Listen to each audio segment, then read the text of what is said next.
Boom. This is Graham Hurley, and you're watching the Break It Down show. Graham has written an incredible book, The Last Flight to Stalingrad. Hey, Graham, you've done so much writing. I mean, not just a lot of books, but many series of books. When did you figure out you could actually do this? Like, oh my gosh, I actually think I could make money doing this and just do this. Like, when did that really occur to you? Because it's not the first book, it's not the second book. Like, when you're able to go, my job is really to write. This is how I make my money. Right. Well, it goes way, way, way back. And I've been, Pete, incredibly lucky in my life. And I'm guessing that the first real stroke of luck was the fact that I was a post-war child. And I grew up in a small house in the east of England by the sea. And the big thing about the house was that it didn't have a television. There was no TV. My dad was famously mean. He wouldn't buy a television until we got to the World Cup final in 1966. And this was 15 years earlier. And I had mates, and the summers came and went, and we went out and we played football and all that stuff. But then winter came. And my dad was a huge fan of a radio channel called The Third Program. It's now called Radio 3. And it plays exclusively classical music. So you can imagine the atmosphere typically in the Hurley household around about 6 o'clock in the evening. So we have an early supper. There's just three of us, my mum, my dad, myself. And because my dad's a fair man, he draws up three armchairs around the steam radio. And he offers me a choice. And that choice at the age of 7, 8, 9 is Bartók, Brahms, Beethoven, nothing really to float my young boat. And so what did I do? Well, what I did was haunt the library, the local library, the Clacton-on-Sea library. And every night I would invent one of those tactical sick headaches, and I'd trail upstairs with an armful of books, and I'd read, and I'd read, and I'd read. And my second great stroke of luck, Pete, was that as a young reader, the minute I physically took that step up into the grown-up library, I collided head on with that tidal wave of books that came out of the Second World War. Now, my dad had fought in the Second World War, like most dads had. My mum had been in London under the Blitz. And say what you like about wars, and I got to know a lot about wars in the end, and horrible things happened. But the narrative truth is that stuff does happen. And so all these books I was beginning to read, fiction, non-fiction, were story-based. And they turned me into, first of all, the kind of reader that I became. And secondly, and I remember this moment, and I was 14 years old, and I was in the adult library. And Pete, you will not have had the privilege of knowing anything about the Clacton-on-Sea Adult Library. But I remember looking round, and there's yards and yards and yards of shelves. And on those shelves are thousands of books with thousands of titles and thousands of authors' names. And I said to myself, this writing business can't be that difficult. And where is the evidence? Well, it's all around me. And so I went home to my mum. It was during the holidays. It was winter again. And I said, Mum, it's Friday. On Monday, I'm going to have an abrupt change of career, and I'm going to become a novelist. I'll still go to school. That'll be fine. But I'm going to become a novelist. And I've researched all this. And what I need is a card table, a typewriter, and a stack of paper and carbon copies. And that's how long ago it was. And bless her, she got the lot. And Monday came, and I sat down and I stared at that blank sheet of paper, and I experienced the panic that every young, middle-aged and not so middle-aged writer experiences, which is the panic of having to put stuff on the page. And of course, it's bloody difficult. It's extremely hard, particularly if you're 14 and not very much has happened to you. And this is a very long answer to your question, but between then, 14... Long show. It's okay. 14, and when I went off to university, I went to Cambridge. I was very lucky. And I read English in the belief that it would turn me into a published novelist. Well, between 14 and going to Cambridge, I'd written 5 of the world's worst novels. I mean, they were appalling. And mercifully, they were all unpublished. And my wife and I, we still have, they occupy half of our sock drawer in the bedroom. So I just ask you to imagine a tidal wave of rejection slips, and they'd come in predictably, but no less hurtfully, for manuscript after manuscript after manuscript. And I discovered what every published or unpublished writer discovers, which is that language is very tricky stuff. And I'm guessing now, looking back, that period was a sort of apprenticeship. You know, if I'd been grown up, if I'd have done something sensible with my life, I could become a monumental mason or a carpenter or a plumber or something like that. In which case, my raw materials would be stone or wood or whatever it might be. But this is language, this is words, and this is experience. But I thought then, and I know now, that writing is a virus, and it gets in. I mean, this is a very topical reference, but it gets into your bloodstream, and once it's there, it never lets go. And so I did 3 more unpublished books, wrote them at Cambridge, didn't get anywhere, came out of Cambridge, just like everyone else in my year, all my mates, we were flat broke, and I had to get a job. And what I really wanted to do was to go to Paris. And I had it all figured out in my mind. I would get one of those 7th floor, bare, unfurnished ateliers. I would spend a very cold winter starving for my art.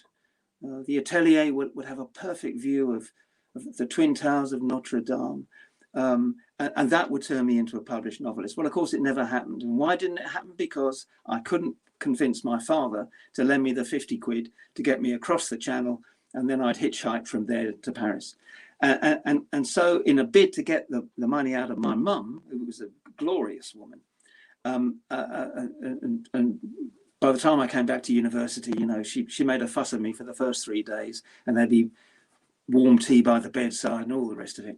And then suddenly the tea wasn't there. And there's a very pompous newspaper in the UK, and it's still pompous, and it's called the Daily Telegraph. And my dad used to read it.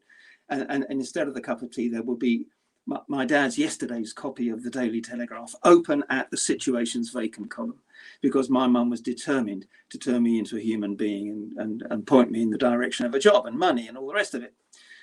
And so she used to ring these potential jobs, and one was for a job for something called a promotion script writer, and she fixated on the latter half of the last word, writer, script writer, and it was for an outfit called Southern Television, which I'd never heard of. But to try and get the 50 quid, I said, yeah, okay, Mum, and I made an application, and I went for the interview, and for some reason I got the job. And that took me into the world of television. And by now, as you might imagine, I'm well used to a writer's life. I'm even better used to the life of an unsuccessful writer. But I know what it is to be a writer. I know what it is to have that one-way relationship with the blank sheet of paper and all the rest of it. People say, isn't it lonely? Well, it's not lonely, it's solitary, and there is a difference between the two. Yeah. I remember windows of Southern Television into a different world, and it felt like, to be frank, a warm bath. There were people everywhere. There were lots of pretty women. There was a bar on the premises. I was paid a fortune for writing absolute nonsense. What a promotion script writer does, as you obviously know, is to write the bits between the programs, we're the glue people. And so I was getting paid, in my terms, a fortune for writing stuff like, well, that's enough of Huey Green. Let's join now. Coronation Street, 7.5 seconds on the button. And they paid me for that. Couldn't get over it. And that led to, very quickly, to a job as a documentary researcher, a young researcher.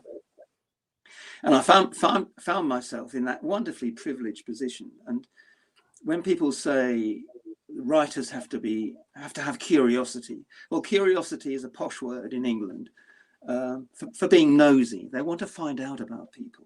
And here am I being paid to get out there in a company car, to knock on strangers' doors, and to go through the business of winning their trust, of getting alongside them, of teasing a story out of them, of clambering into their hearts and their heads and all the rest of it, and then going through the whole business again, which is, I'm guessing now, but your business, which is then to replicate the whole business again on screen. Now, the latter half of that exercise is actually quite difficult, but the first half, the making friends, the winning trust, confidence, etc., is exactly, in my view, it's a personal view, what the working novelist should do. I mean, quite a lot of novelists spend their entire careers writing about themselves. Well, I'm amongst the world's most boring people, so that wouldn't sell too many books. So you've got somehow to get on top of that. And if you have a natural fascination, a natural curiosity and nosiness about Joe next door and Joe down the road, and the millions of Joes in, you know, Los Angeles or London or wherever they might be, Portishead, Bristol, but then you start, you're in business. And the other thing that helped me enormously was that this was back in the days when, if you were a student, the way you got around was hitchhiking. You put your thumb out, you stood at the side of the road. I don't know whether it happens I'm sure it happens in the States, or used to. Yeah, and you hope to God someone will stop. And I loved that. Why? Well, because the minute you stepped into a stranger's car or a stranger's lorry, or sometimes even a stranger's bus, there was a kind of unspoken contract, and you had to keep him or her amused. And part of that, I quickly discovered, was getting these people to talk about themselves.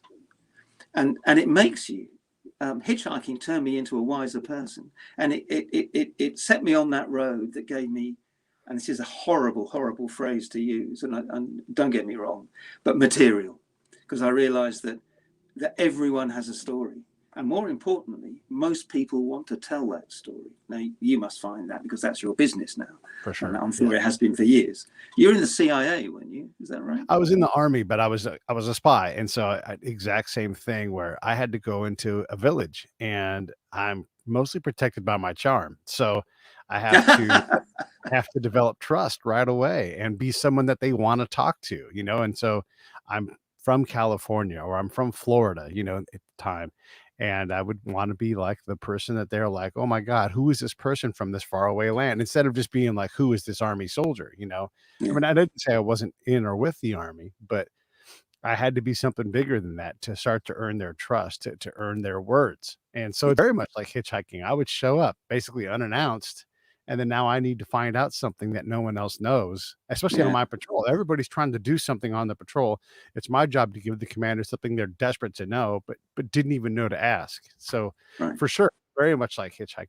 I Yeah, wanted to back up to the beginning though, because your dad and my dad are very similar. My dad wasn't a very kind man for the most part, and was had a undergrad in music, particularly sacred music. So we had a lot of Bach and Handel and all of that stuff, and hated sports.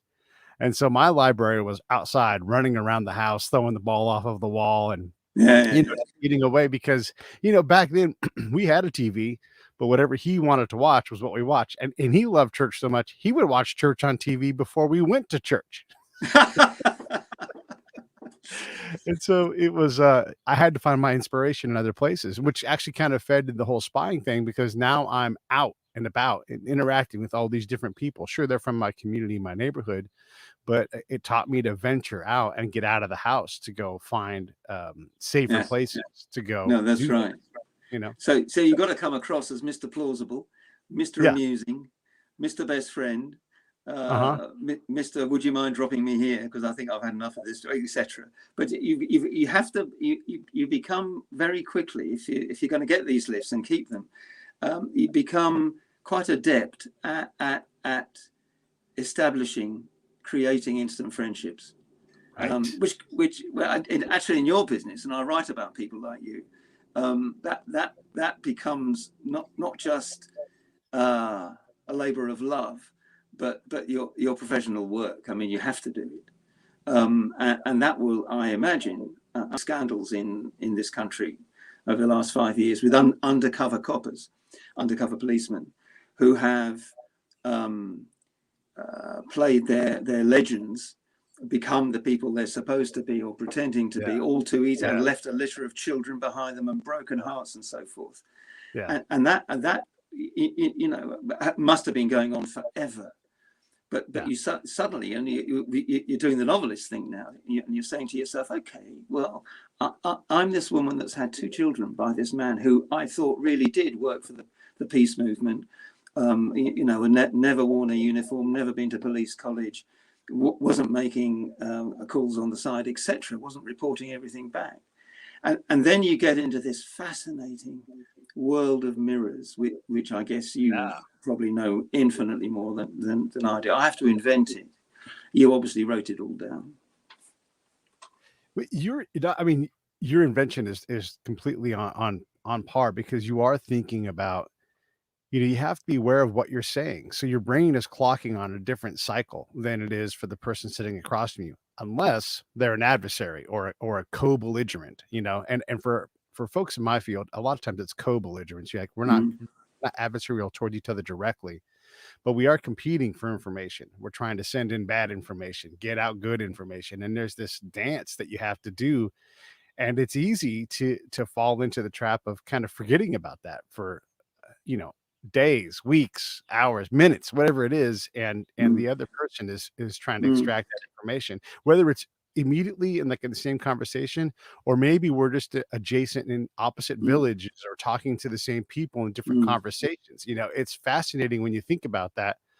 And I think in this book, and I don't know about the other books, but you did a great job of that. Like, I mean, living in Nazi Germany during a war, you have to behave in a certain way so that you don't get noticed, so that you can survive, and you want to rise to have some comfort, but you don't want to rise so high that you become a problem and get eliminated. And there's a lot of that intrigue within the intrigue, No, you're right. You're right. Yeah, entirely right. You use the word dance just now, and dance is a very good term. It's a very good noun for describing what the novelist has to do, and I'm guessing that what the spy has to do. If you're going to be any good as a novelist, I always try and apply what I call the Barstool test, and the Barstool test works as follows. So you enter a bar. You're in a strange town for a limited number of, maybe just for one night. And you're sitting at the counter, and there's a guy sitting on the stool beside you, and he strikes up a conversation.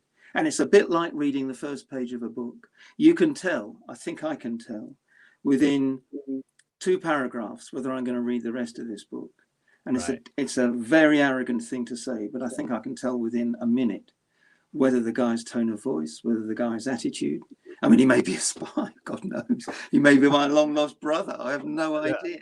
But you can get a kind of feel. And you get into this habit of taking instant snapshots, which isn't altogether a great thing, because, again, going back to the word material, then, you've got to... Actually, there's a very interesting perspective here, Pete, because... Can I call you Pete? Is that all right? Of course. Yeah, right. I spent the first 9 books that I wrote that were published, and these didn't get into print until I was in my early 40s, and they were what we call one-off international thrillers. When you go into publishing, as you probably know, there is a series of genre boxes waiting for you, and these all exist for very good reasons. So the libraries and the bookshops and the warehouses and the publisher have to know where you belong on the shelf. And so all have labels. So you might be sex and shopping, you might be historical romance, you might be fantasy, whatever. The label on my box, when I went in with my first book, which was called Rules of Engagement, which was a Cold War airport novel, big, fat, take it to Greece, lie on the beach novel. And the label was International Thriller Writer. And I thought that was so exciting. Yeah. I had 4 years left on my passport, and it said film director, because I was a film director by then. And I sent it back to the passport office here it was in South Wales, actually. And I said, okay, I want a brand new passport. When it comes to occupation, I am now an international thriller writer. And bless them, they sent it back, and that was that. And so I wrote 9 of those. And then I swapped publisher, and I wrote 2 more. And they thought they were okay, but they thought I could do better in a different genre. And so I had to hop out of there into a different box. And I said, so what do you want me to write? And they said, we think we've created a really good corner. This is Orion, big publisher in crime fiction. And we've got a stable of really top American writers, Mike Connolly, James Lee Burke, and a new rising star from Scotland called Ian Rankin. and we want to turn you into Portsmouth, which is where my wife and I were living at the time. Portsmouth Ian Rankin. How do you fancy that? And you better fancy it because it's the only offer on the table. Well, I had 3 young kids, and the fridge wasn't that full, and so I had to do it. Now there are 2 problems. Number one, I couldn't stand crime fiction, and I still can't stand crime fiction, and so I had to say to myself, well, how am I going to write this tosh? And again, you had 2 choices. One, I could go to the library, and I could spend what research money I got left, about a month and a half's worth, and read everything on those shelves. Or I could try and turn myself into a detective. In other words, I go the TV documentary route. And by now I'd made more than 100 TV documentaries, and some of them being very successful, And they were all based around curiosity, nosiness, trying to get inside other people's lives. And so I was lucky enough to be able to get an in into the local police force. I don't know whether you know Portsmouth. It doesn't matter if you don't. It's a biggish city, 200,000 people. It's on an island. It's the most densely populated urban area in Western Europe. It is full of mischief. It is undercursed by money, and all kinds of alarming things happen there. And they say that every city breeds its own police force, and I'm sure that's true. And the Pompey police, particularly the plainclothes guys, the detectives, were my all-time nightmare research project challenge, because those guys weren't for sitting beside, weren't for sharing their secrets. Every cop is what it says on the tin. They are suspicious by nature. In my experience, every cop had literally a list of personal hate figures, and they begin with the guys that have to sign their overtime forms, that line managers. It goes on to local councillors. It goes on to Home Office civil servants, top politicians. And at the very, very, very top of their list are people like me, people from the media, people who are going to ask awkward questions. And it was very sticky. They weren't about to open up. And I sat there week after week, getting progressively more depressed about the lack of progress I was making, but very slowly, keep your ears open, keep your eyes open, and you start to detect these undercurrents in the squad room. Who's sleeping with whom, who was sleeping with whom, the very nature of the job, which by and large is pain in the arse. These guys' principal enemy is frustration, and that army of 14-year-old feral kids, who devote themselves to getting in people's faces, nicking stuff from the local corner stores. These people had signed up for serial killers and breakneck, high-speed chases, and they're ending up as social workers. And this is not what's in the job description. My money is running out. I decided that actually my research access was terrific. And I was in a position after 6 weeks to write really authentic documentary crime fiction. And so I went home. I wrote the first book. I sent it through to my publisher. There's normally a 3-week wait. 4 days later, the manuscript comes back, and they say, we love it. We really love it. We've never read crime fiction like this before. How come you had such great access? And I said, well, all I had to do in the end was listen. So they say, well, we're going to barely change anything. Very, very, very slender edits, an absolute joy to edit. The great day comes along when, your 10 free hardbacks turn up. And I, stroke of genius, I took 7 down to the squad room. Hadn't seen these guys for nearly a year. I bang on the door, I go in, I say, okay, I'm not staying. Here is the book. You remember that we had lots of conversations. You gave me no help whatsoever, but I did listen and I did watch. And here's what's happened. The reason I did it was that cops, in my view, in my experience, are the meanest people on God's earth. Never would they put their hands in their pockets and buy a copy. But the free copies disappeared in seconds. And within 3 days, my phone was ringing off the hook. And it was them. And there were 16 of them. And the story was the same. They said, we were waiting to find out what you made of us, whether you were listening, whether you got what a shitty job we all have. And I got all that, and I put it in the books, and they said, and they all said the same. They were all singing from the same song sheet. They said, look, listen, any night you fancy it, down the pub, on the bar stool, as long as you're in the chair, you're buying the drinks, we'll tell you anything. And I now have I have the 16 books, the longest contacts list. But in the end, you know, as one would, I was beginning to repeat myself.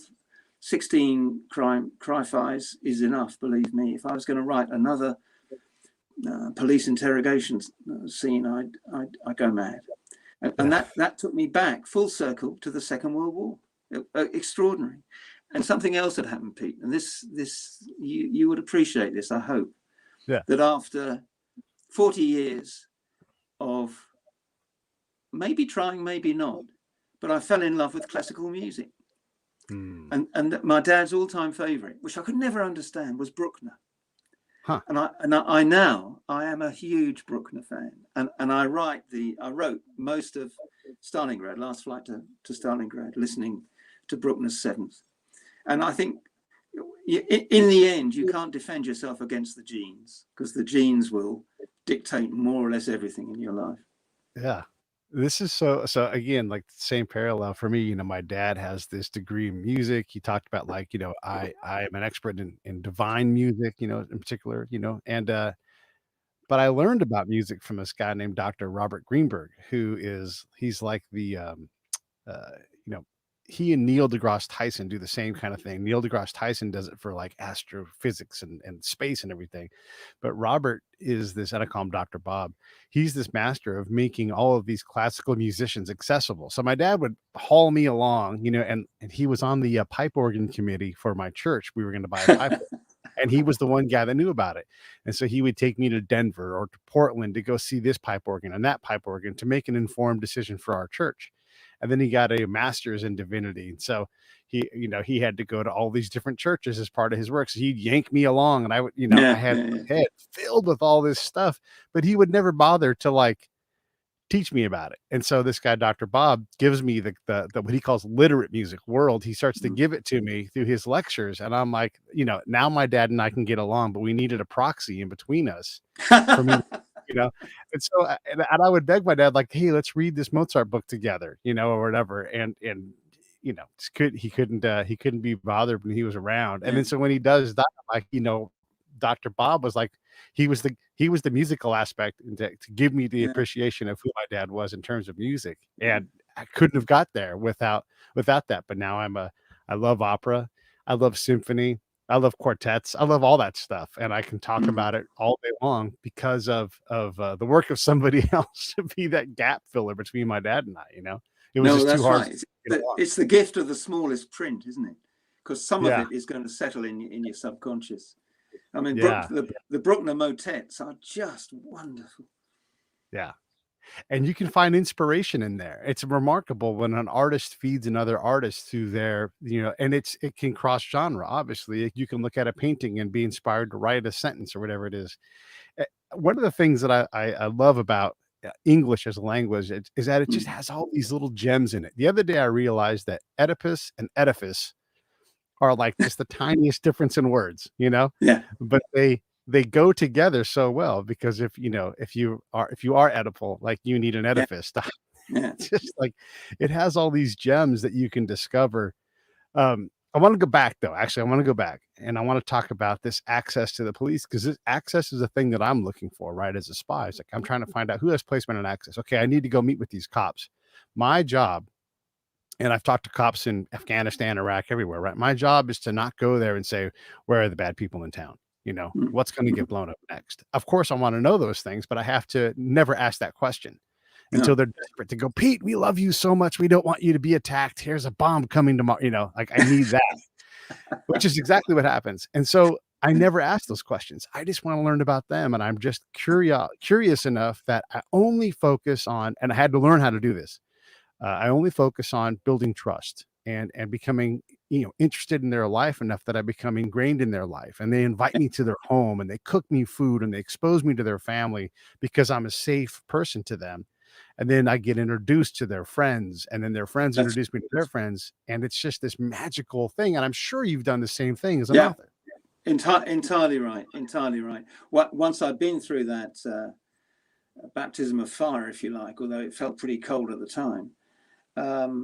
Once I got to know these guys, properly know them, and became trusted by them, we began to, again, the word is dance. We began to dance around each other. They trusted me. I used to go sailing with them. One of them ran a really competitive, I'd sail a lot, and they were running a really competitive boat on the Solent, which is a big sailing area just off Portsmouth. And that was, again, a baptism of fire, but they'd watch you. You get pissed with them afterwards. You wouldn't let them down. You'd win a few trophies. You'd round a few boys. You have a few laughs, and that breaks down everything. And then you become slowly, and actually deliberately, not part of the elect, because I've got a number of mates who've got far too close to the SAS. Highly specialist, like the SEALs, etc. Right. Yeah, States. Yeah. We know the SAS. And they've become kind of camp followers, and I think those guys see through that. With the police, it's slightly different, because by and large, they're facing the same ration of frustrations. They're not spies, frustrations that we all are. And I could absolutely sympathize with that. And so we start speaking the same language. And I also it becomes obvious to them that if they start feeding me with careful tidbits, stuff they want to see in print, debts they want to see settled on the page, with thinly disguised characters that they're introducing me to. And then it became a dance again, because I'm not going to swallow all this stuff. I'll swallow some of it, and I'll pick and choose. And they know that.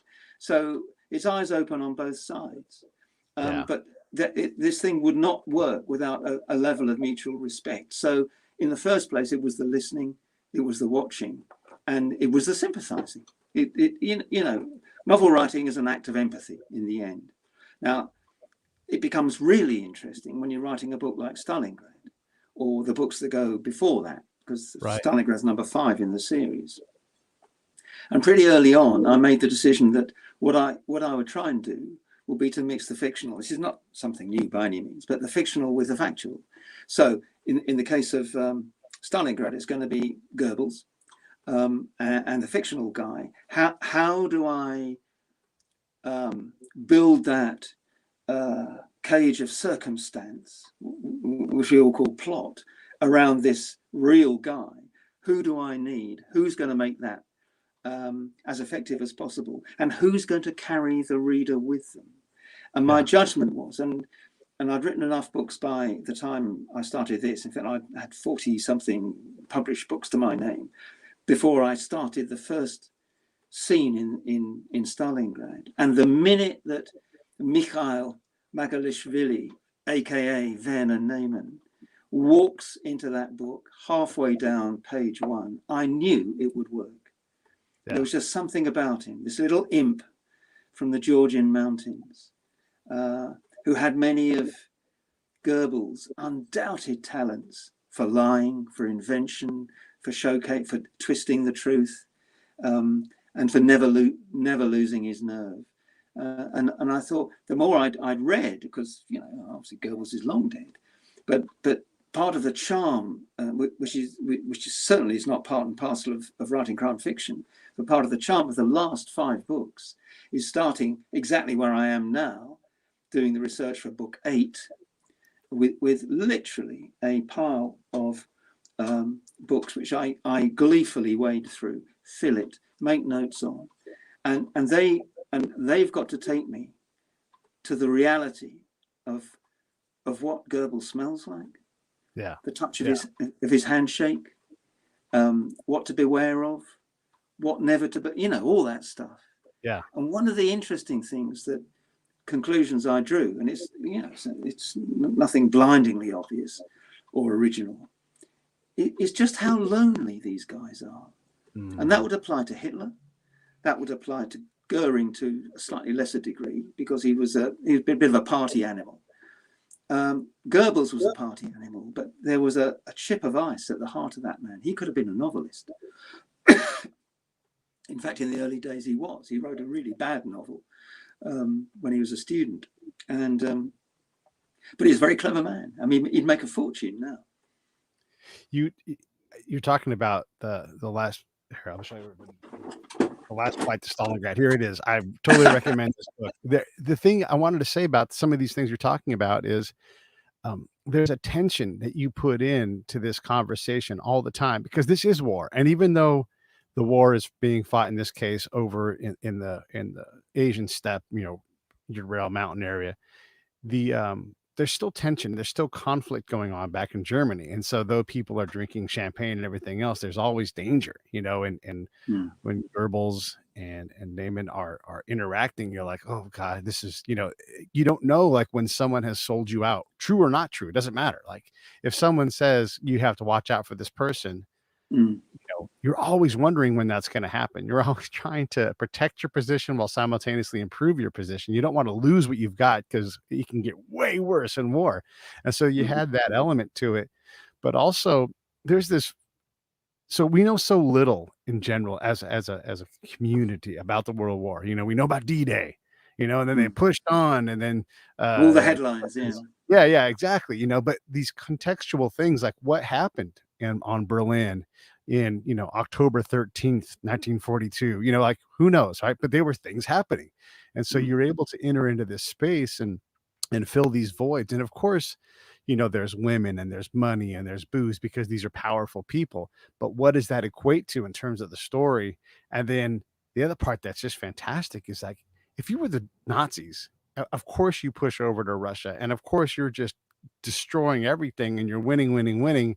And then it just flips almost on a dime, and everything becomes uncertain. And the attention that, okay, yes, you're still trying to win a war, but now a lot of the war is being brought directly for all these heads, directly against each other, one another, and they're competing for staying alive. And what are we going to do? Because, this is not a sure thing. I mean, there's all this intrigue in there and all this context that's in the book. It's fantastic.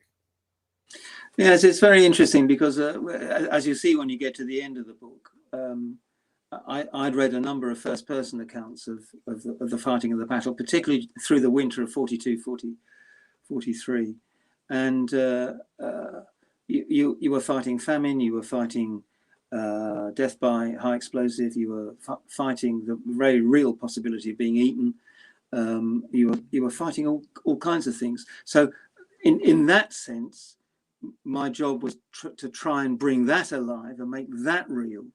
But the penny or the pfennig that had dropped over the books that preceded Stalingrad was that the real violence happened in the upper reaches of the Reich.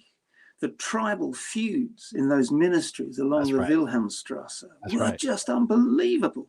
Not as graphic or as horrible in physical terms as what Stalingrad became. They called it the Kessel in the end, the cauldron. and you're dealing with minus 60 degrees. You're dealing with the kind of weather where if you spit, you've got a mouthful you want to get rid of, it's frozen by the time it hits the ground. It's all those kinds of things. It's engines that won't start because everything is frozen. It's not being able to get your finger through the trigger guard because it's swollen with frostbite, and all the little tiny small print details that barge their way into the narrative and bring it alive, and you think, bloody hell, that's probably right, and this was where the making of documentaries came in, because when I do all my pre-first draft reading, I physically make a list that goes on for page after page after A4 page of stuff, if you take the Battle of Stalingrad, that I need to tease in, filleted from book after book after book after book. And in documentary making terms, we have something called the trim bin. And when we're using film, not video, you physically put your gems and you hang them on sprocket holes on little pins. And that's exactly what I'm doing now. And it works a treat. Because you're trying to to distill the essence of what you're reading, and then you're trying to warm it over and then reconstitute it in such a way that you can create a kind of bouillabaisse into which you insert characters whom hopefully by page 300 the reader, you know, has come to believe in and sympathize with and want to know what's going to happen to and all the rest. Could be Goebbels, it could be Werner Neumann, it could be any number of people. And that process is, and don't get me wrong, but it's a kind of magic, it's an alchemy. And when it's going really well, and it went really well on a number of occasions in the book you're reading, you can sit back in the chair, this chair, you know, I'm sitting in my office, having written 4 or 5 pages of dialogue, and you can look at it and you think, fucking hell, where did that come from? Where did it come from? And I, as the writer, are nothing more than the middleman. Now, this sounds fanciful, but it's true. Everything that I've written, which I've, in a rather belabored way, tried to get across, has somehow filtered through my fingertips onto that page. And I'd be very interested, Pete, to see what you make of it by the time you finish it, because believe me, when you get to the end, some terrible things happen. Yeah, I can sense that it's going to be Macbethian. Like it's going to be a journey. Yeah, it's going to be some reaping and some calamity. One of the things you get right, and I don't know how much you know about this, but like just the challenge in the day-to-day life. And so someone shows up from another assignment. In this case, they fly into the to the airfield, and it's like, where are you going to sleep that night? Well, none of us are at the hotel anymore. Like, we're all sleeping on the ground or in a ditch. And in this case, a whole bunch of us are piled into the schoolhouse or whatever it is. And then bus station, yeah. Yeah, exactly. And by the way, all the spots to sleep are accounted for. Yes, your senior ranking and will give you a better spot. However, you know, that may not work out well for you. You know, like you're trying to, like, in the modern army, we call it like a transient barracks, or, these temporary billeting. It's not the best accommodations, and everybody else has taken time, if possible, to improve their condition. So they're not going to give you their bed typically, No. even if you're high ranking. And so these things go into your equation, and you're exhausted, and you're not well fed, and you're overstressed, and all of these things play into what you see. And also, by the way, there's this Nazi killing machine that's doing all this insane stuff that you're in and you're part of, but you may not condone. But what in the world are you going to do about it? And one of the things I loved about the book was the Nazis have kind of become the heel for all humanity, and they turn them into these uber monsters, all of them. But you put a lot of humanity into these people, where they see things that they are disgusted by, they disagree with, but that's not a fight that they can take on today. Like, they have another job. And if they do their job well, they continue to serve. Everybody's trying to get through the next iteration of whatever, and if you focus too much on one of the things that they want us to do in modern fights is like deal with these things. Like, there's men raping boys in this village. Of all the things I want to deal with, I would love to have the ability to stop and deal with that, but that's just not reality. You can't take on every single fight. And so you do a good job of making the Nazis more realistic than this cartoonish version of it. And we owe history that accuracy, that like some of these people are just, these actresses, here comes the next guy coming along. They've got to decide yes, no, and it also involves their survival and how do they get through this impossible conflict. So you did a great job of adding these contextual elements, what I would call the ground truth, to let us see just how dangerous and how hard and how, like, it's not black and white. Everything are shades of gray, and you're not exactly. You're getting glasses, so you can't even see the shades. Like, you're just kind of picking, like, I'm going to do this action or that action or whatever it's going to be. Yeah, no, that's true. I mean, the book 8 begins in Paris in 1939, and the war has been declared. It's what the French call the drôle de guerre, the phony war, the Sitzkrieg. Nothing's really happening. But already, after a decade of governments that have come and gone, multiple betrayals on multiple levels if you happen to live in France. Here is a society that's pre-primed to about to become experts in the business of betrayal. And the Germans arrive in June the following year, 1940. And my job at this particular point, this particular iteration of the first draft stage, is to try and imagine what it's like. And everything you've just said in terms of the Nazis, you could apply to France in that thing. And I often wonder, and lots of other people have wondered too, what it would have been like in London had the Nazis descended on Britain, or indeed in New York or Los Angeles, had the Japanese got to, they hadn't been beaten at Midway, but had taken the war to the Californian coast. What would it have been like? Because if you're faced with that degree of ruthlessness, and these are people that didn't fuck around, and you knew it pretty quickly, whether it was the Japanese or the Germans, less so the Italians, but they did it to music, But it was I find it absolutely fascinating. It's completely transformed my life, in fact. Can't hear you. Pete, have you turned yourself off? Can you hear me? I had an airplane going overhead, so I put myself on mute. There's a historian here called Victor Davis Hanson, and he's written history of the World War II, and it's huge. It's a big fat tome, and it's great. And so much of it is about the logistics, which is a big part of your book too. Like, how do you provision when it is 60 below? I mean, I've lived in a spot like, where we're in a tent and it's 0 degrees outside, and the generator just can't run nonstop. It has to shut itself down every now and then someone's got to run outside. So you literally never get warm in your tent because you're basically sleeping outside with canvas cover, and you shower. This is crazy. So all the plumbing is PVC because we're not staying long, but yet we're there 20 years later. And so when it gets frozen, it'll burst. And so you're showering by taking your hands and cupping water, frozen water, and rubbing it on your face and your armpits and everything. And it's like, it's so horrible. It's so cold. And these are the kind of things that you get in there. Anyhow, Victor's history talks a lot about the collaboration between the British and the Americans, where you guys are like, hey, we have these badass Rolls-Royce engines that make all this power, and you guys have these fantastic airplanes, and you can make so many of them. Let's work together and put our engine in your airplane. And so we get better fighters. And so we have a small tactical advantage in the, and the Germans and Japanese had the potential for that relationship, but they didn't get along like allies. They just got along like, you go fight your fight, we'll fight our fight. But they never found that next thing to break through. We had Patton on our end. He's like, I'll be damned if my tanks aren't going to get to the Battle of the Bulge. We'll be there by Christmas. And everybody else says impossible.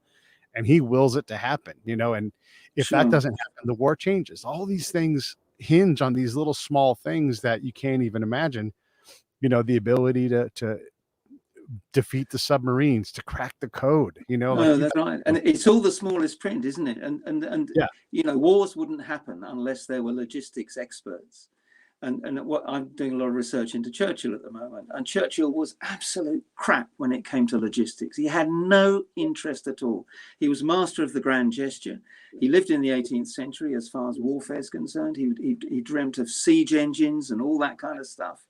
And mercifully, from our point of view, having survived the Germans, he was surrounded by, particularly after about 1941, 42, some really, particularly a man called Alan Brooke, who were down-to-earth, Northern Irish, Puritan men who lived, ate, slept what they call the sinews of war.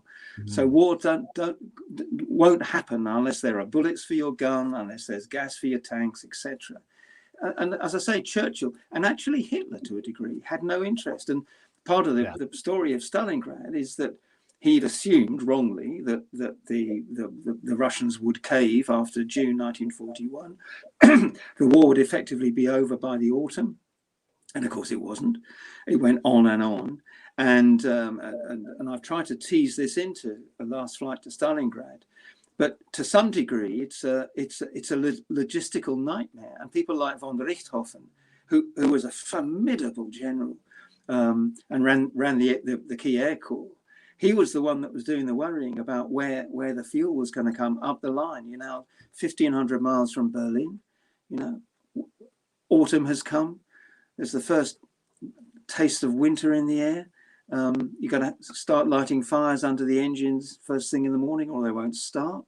And Hitler had devoted no thought to that whatsoever, because war to him and war to Churchill was a war of gesture and a war of intimidation. Meanwhile, the commander on the ground who has to light fires under airplanes, like, I don't just need enough fuel. I need enough fuel to know that I can sustain this attack. It doesn't do me to send my airplanes up once and then come back, because now my airplanes are all on the ground and they're going to get smashed. It's sustained operations. It's sustained. Exactly. Yes, you can blitzkrieg until you run out of fuel or until you run out of bullets. I mean, it's such a challenge, and you did a great job of explaining that, like how improbable it is, and how they come up with this number. I scratched some notes on it, like 15,000 tons of fuel a week, or whatever the number is, right? And I bet the guys on the ground would be like, we need triple that to actually. That's right. It was 3,000 tons a day, and he was like, that ain't gonna cut it, man. Yeah. It's interesting. Everybody should go to Amazon and buy The Last Flight to Stalingrad. There's the link on the show. If you're listening on the podcast site, it'll be in the show notes. Some of the best ways to support the show are to go to YouTube and subscribe there. One of my favorite ways is if you go to the Break It Down show, click on the PayPal link. That's like my form of Patreon. I just cut Patreon out, and you're dealing directly with me. I don't need them. I need you. So if you want to, if you'd buy me lunch, if you buy me a beer, just go in there and use PayPal and put $5, $10, $20, whatever it is. And that's how you can support the show. And as always, make sure you guys are buying the books. I mean, folks like Graham have written so many books. And if you like World War II, like I do, I'm always fascinated by it. It's great to read the history.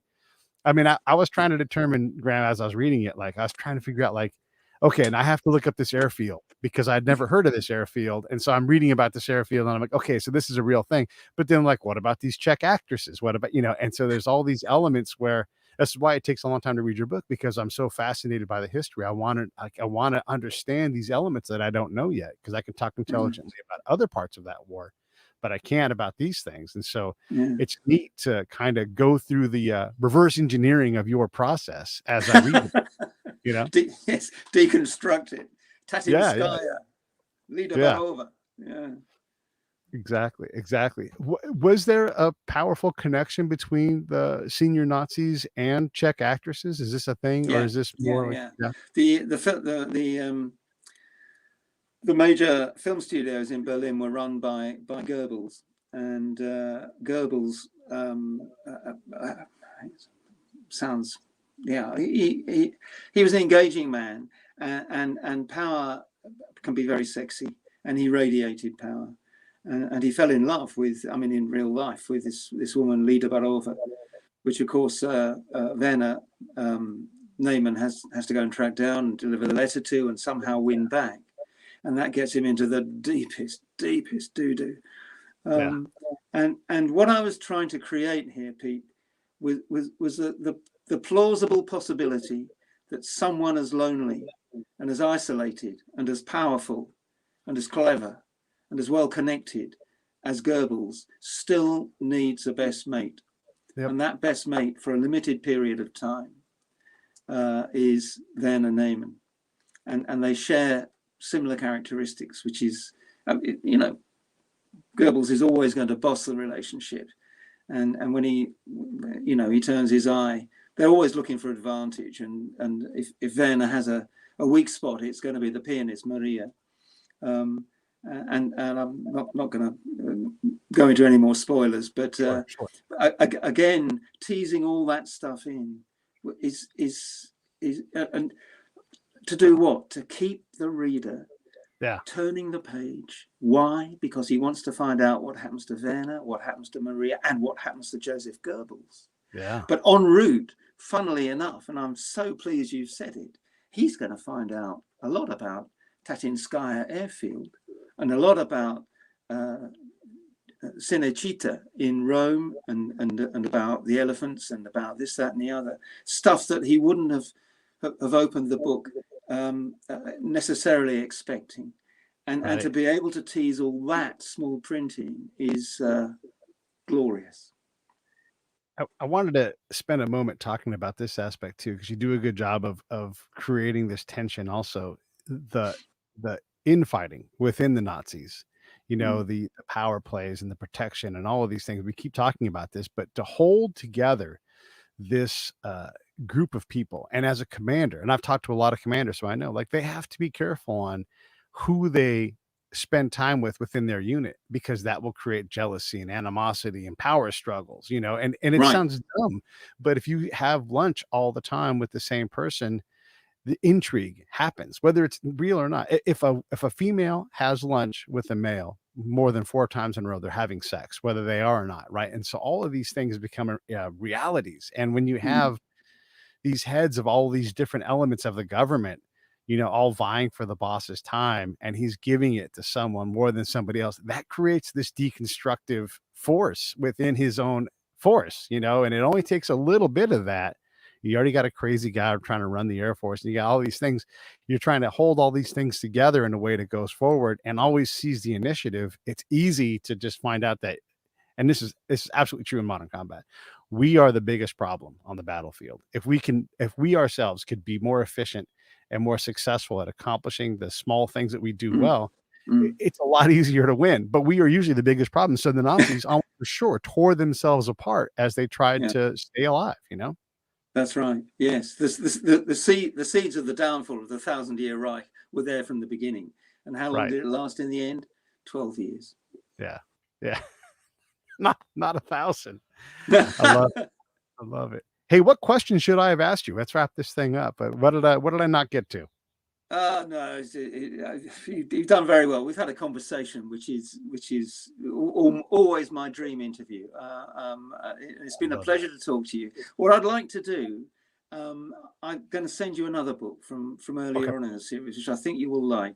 So when we finish, you must give me an address, and I'll pop it in there.